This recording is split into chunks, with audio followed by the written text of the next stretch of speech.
Present cinema ಇಂಡಸ್ಟ್ರಿಗೆ ಬರ್ತೀನಿ ನಾನು. ಟಾಕ್ಸಿಕ್ ಹಬ್ಬರ ಎಲ್ಲ ಕಡೆ ಕೇಳಿಸ್ತಾ ಇದೆ.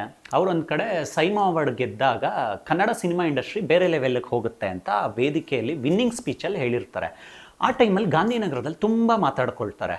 ಇವರು ಅವಾರ್ಡ್ ಗೆದ್ದಿರೋ ಎಕ್ಸೈಟ್ಮೆಂಟಲ್ಲಿ ಏನೇನೋ ಮಾತಾಡ್ತಾ ಇದ್ದಾರೆ ಅಂತ ಅದನ್ನು ಮಾಡಿ ತೋರಿಸ್ತಾರೆ. KGF ಬರುತ್ತೆ, KGF 2 ಬರುತ್ತೆ, ತುಂಬ ಏನೇನೋ ಮಾತುಗಳು ಬರುತ್ತೆ.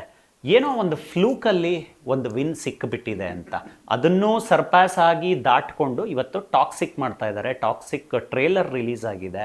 ಈ ಕ್ರಾಫ್ಟ್ ಮೇಲೆ ವರ್ಕ್ ಮಾಡ್ತಾ ಇರೋವಂಥ ಆ್ಯಕ್ಟರ್ ನೀವಾಗಿರೋದ್ರಿಂದ ಕೇಳ್ತೀನಿ, ನಿಮಗೆ ಅನಿಸುತ್ತಾ ಸಿನಿಮಾ ಇಂಡಸ್ಟ್ರಿಯಲ್ಲಿ ಯಶ್ ಅವರು ಬೀಳಲಿ ಅಂತ ಕೆಲವರು ಕಾಯ್ತಾ ಇದ್ದಾರೆ ಅಂತ?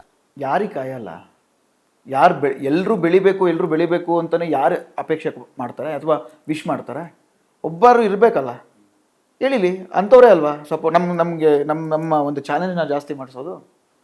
ಪ್ರಾಬಬ್ಲಿ ಇವತ್ತು ಯಶ್ ಅವರು ಅಲ್ಲಿದ್ದಾರೆ ಅಂತಂದರೆ ಈ ಮಾತು ತುಂಬ ಇಂಪ್ಲಿಮೆಂಟ್ ಮಾಡ್ಕೊಂಡಿದ್ದಾರೆ ಅಂತ ನಾನು ಅನ್ಕೋತೀನಿ. ಸಕ್ಸಸ್ ಸಿಕ್ಕಾಗ ಹೊಗಳಿಕೆಗಿಂತ ನೀನು ಯಾರು ನೋಡೇ ಬಿಡ್ತೀನಿ ಅನ್ನೋ ಥರ ಹೇಳ್ತಾರಲ್ಲ, ನೀವು ಹೇಳಿದ್ರೆ ಯಾರೋ ಚಾಲೆಂಜ್ ಹಾಕಿರ್ತಾರೆ ಅಂತ, ಪ್ರಾಬಬ್ಲಿ ಅದನ್ನು ತುಂಬ ಅಕ್ಸೆಪ್ಟ್ ಮಾಡ್ಕೊಂಡು ಅಲ್ಲಿದ್ದಾರೆ ಅಂತ ನನಗೆ ಅನಿಸುತ್ತೆ. ಖುಷಿಯಾಗುತ್ತೆ ನಿಜವಾಗ್ಲೂ ನನಗೆ. ಟಾಕ್ಸಿಕ್ ಮತ್ತೊಂದು ಸಿನಿಮಾ, ನಾನು ಅದ್ರ ಬಗ್ಗೆ ಮಾತಾಡಲ್ಲ, ಬಟ್ ಅವ್ರು ಬೆಳೆದಿರೋ ರೀತಿ ಇದೆಯಲ್ಲ, ಅಥವಾ ನೀವು ವಿನ್ನಿಂಗ್ ಸ್ಪೀಚಲ್ಲಿ ಅವ್ರು ಹೇಳಿರೋವಂಥ ಮಾತಿದೆಯಲ್ಲ, ತುಂಬ ಜನಕ್ಕೆ ಅದು ಓವರ್ ಕಾನ್ಫಿಡೆನ್ಸನ್ನು ಅನಿಸಿರ್ಬೋದು ಆ ಟೈಮಲ್ಲಿ. ಗುರು ಮಾತಾಡ್ತಾನೆ ಗುರು, ಹೇಳ್ತಾನೆ ಗುರು ಅಂತ. ಬಟ್ ಒಬ್ಬ ಮನುಷ್ಯಂಗಿರೋ ವಿಷನ್ ಅಂತಾರೆ ಅದನ್ನು. ಅವರಿಂದ ನಮ್ಮ ಕನ್ನಡ ಸಿನಿಮಾ ಬೇರೆ ಕಡೆ ಹೋಗ್ತಿದೆ ಗ್ಲೋಬಲಿ ಅನ್ನೋದು ಯಾರಿಗೂ ಅರ್ಥ ಆಗ್ತಾ ಇಲ್ಲ. ಅವರು ಅದಕ್ಕೆ ರೆಪ್ರೆಸೆಂಟ್ ಮಾಡ್ತಿದ್ದಾರೆ ಅಷ್ಟೇ, ಬಟ್ ಸಿನಿಮಾ ತೊಗೊಂಡು ಹೋಗ್ತಿದಾರಲ್ವಾ. ಇವಾಗ KGF ಬಂದಿದ್ದಕ್ಕೇ ಅವ್ರು ಮಾಡಿದ್ರು ಅನ್ನೋದಕ್ಕಿಂತ KGF ಮಾಡ್ತು ಅಂತ ನಾನು ಹೇಳ್ತೀನಿ. ಆ ಸಿನಿಮಾ ಮಾಡ್ತಲ್ವಾ, ಪ್ಯಾನ್ ಇಂಡಿಯಾ ಸೃಷ್ಟಿಯಾಗಿದೆ ಎಲ್ಲಿಂದ? ಆ ಸಿನಿಮಾದಿಂದ. ಆಮೇಲೆ ಕಾಂತಾರ ಬಂತು, ಇನ್ನೊಂದು ಬಂತು. ಅಲ್ಲಿವರೆಗೂ ನಮ್ಮ ಇಂಡಸ್ಟ್ರಿಯ ಒಂದು ದಿಕ್ಕು ಹೆಂಗಿತ್ತು, ಬೇರೆ ಯಾಕೆ ಆಯಿತು? ಕರೋನಾನೇ ಒಂಥರ ಕರೋನಾ ಹಿಂದೆನೇ ಒಂದು ಸಿನಿಮಾ ಇಂಡಸ್ಟ್ರಿ ಒಂಥರ ಆದರೆ, ಕರೋನಾ ಮುಂದೆನೇ ಸಿನಿಮಾ ಇಂಡಸ್ಟ್ರಿ ಇನ್ನೊಂದು ಥರ ಆಯಿತು. ಸೊ ಇದಕ್ಕೆಲ್ಲ ಕಾರಣ ಯಾವುದಾಯಿತು? KGF ತಾನೇ ಆಗಿರೋದು. ಈಗಲೂ ತಮಿಳ್ ಇಂಡಸ್ಟ್ರೀಲಿ 500 ಕೋಟಿ ಮೇಲೆ ಯಾವ ಸಿನಿಮಾನೂ ಹೋಗೇ ಇಲ್ಲ ಕಾರ್ತಿಕ್. ಆವಾಗಿಂದ ಅವರೆಲ್ಲ ಆಗ್ಲಿಂದನೇ ಪೀಕಲ್ಲಿದ್ದವರು. ಅಂಥದ್ರಲ್ಲೂ ಅವ್ರ ಕೈಲೇ ಇನ್ನೂ ಮಾಡೋಕ್ಕಾಗಲಿಲ್ಲ.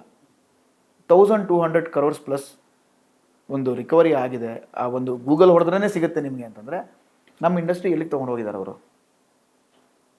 ಅವರು ಹೇಳ್ತಾರೆ ನನ್ನಿಂದ ಆಗಿದ್ದಲ್ಲ, ಟೀಮ್ ವರ್ಕ್ ಅಂತ ಹೇಳ್ತಾರೆ. ಎಂಡ್ ಆಫ್ ದ ಡೇ ಒಬ್ಬ ಮನುಷ್ಯ ರೆಪ್ರೆಸೆಂಟ್ ಮಾಡಬೇಕಲ್ವಾ, ಮಾಡ್ತಾ ಇದ್ದಾರಲ್ಲ, ಖುಷಿ ಪಡಿ. ರಾಮಾಯಣ ಅನ್ನೋ ಒಂದು ಸಬ್ಜೆಕ್ಟ್ ಸಿಗುತ್ತೆ ಅಂಥವ್ರಿಗೆ ಅಂತಂದರೆ ಅವ್ರಿಗೆ ಎಷ್ಟು ಆಶೀರ್ವಾದ, ಎಷ್ಟು ಖುಷಿ ಇದೆ ಅಂದರೆ, ನಿಜ ಹೇಳ್ತೀನಿ, ನಾನೊಬ್ಬ ಕಲಾವಿದನಾಗಿ, ಆಮೇಲೆ ಕನ್ನಡ ಸಿನಿಮಾದ ಅಭಿಮಾನಿಯಾಗಿ, ನಾನು ಪ್ರತಿಯೊಬ್ಬ ಹೀರೋನ ಅಭಿಮಾನಿನೇ. ನಾನು ಒಬ್ಬರಿಗೆ ಇಬ್ಬರಿಗೆ ಅಂತ ನಾನು ಹೇಳಲ್ಲ. ಅದರಲ್ಲಿ ಯಶ್ ಅವರು ಕೂಡ ತುಂಬ ಇನ್ಸ್ಪೈರ್ ಮಾಡ್ತಾರೆ. ಅವ್ರಗಳ ಮಾತೂ ಅಷ್ಟೇ ತುಂಬ ಹಾರ್ಡ್ ಇರುತ್ತೆ, ಕೇಳೋದಕ್ಕೆ ತುಂಬ ಓವರ್ ಅನಿಸುತ್ತೆ. ಇನ್ನೊಂದು ಮತ್ತೊಂದು ಕೇಳೋನಿಗೆ ಕೇಳಿಸ್ಕೊಳ್ಳಿ, ಕಿವಿ ಕೊಡೋದು ಅವಶ್ಯಕತೆ ಇಲ್ಲ. ಬಟ್ ಅವ್ರು ಕೆಲಸದಲ್ಲಿ ತೋರಿಸ್ತಿದ್ದಾರೆ ಅವ್ರು ಏನು ಅನ್ನೋದನ್ನು. ಇನ್ನೂ ಚೆನ್ನಾಗಾಗಬೇಕು. ಅವ್ರು ಊರ್ಕೊಳ್ಳೋರು ಊರ್ಕಂತ ಇರ್ತಾನೆ, ಯಾಕೆ ತಲೆ ಕೆಡ್ಸ್ಕೊತೀರಾ? ಕಾಲ ಹಿಡ್ಕೊಂಡಿರ್ತಾನಲ್ಲ, ಅವ್ನು ಕಾಲು ಕೆಳಗೆ ಇರೋದು ಯಾವತ್ತೂ, ಅವನು ಯಾವತ್ತೂ ಮೇಲೆ ಬರಲ್ಲ. ಆಮೇಲೆ ಇನ್ನೊಂದು, ತುಂಬ ಕೆಟ್ಟದಾಗಿ ಕಾಮೆಂಟ್ ಮಾಡಿಕೊಂಡು ಇನ್ನೊಬ್ರು ಹಾಳಾಗಲಿ ಅಂತ ಹೇಳೋರು ಯಾರೂ ಉದ್ಧಾರ ಆಗಿದ್ದ ಚಾನ್ಸೇ ಇಲ್ಲ ಲೈಫಲ್ಲಿ. ಅವನಿಗೆ ಕಷ್ಟಗಳೇ ಇರ್ತವೆ ಇವಾಗ. ಈಗ ನಾವು ಅಷ್ಟೇ, ನೀವು ಹೇಳಿದ್ರಿ, ನಿಮಗೂ ಆ ಒಂದು ಏನಂತಾರೆ ಬರೆಯೋದು ಮತ್ತೊಂದು ಆ ಥರದಲ್ಲಿ ಆಬ್ವಿಯಸ್ಲಿ ನಾವು ಗೆಲ್ಲಬೇಕು ಅಂತಲೇ ಮಾಡೋದು. ಅದು ಎಷ್ಟರ ಮಟ್ಟಿಗೆ ಆಗುತ್ತೆ ನಮಗೆ ಗೊತ್ತಿರಲ್ಲ. ಪ್ರಯತ್ನ ಮಾತ್ರ ನಮ್ಮದು, ಫಲ ಪ್ರೇಕ್ಷಕರದು, ದೇವ್ರದ್ದು ಅಷ್ಟೇ.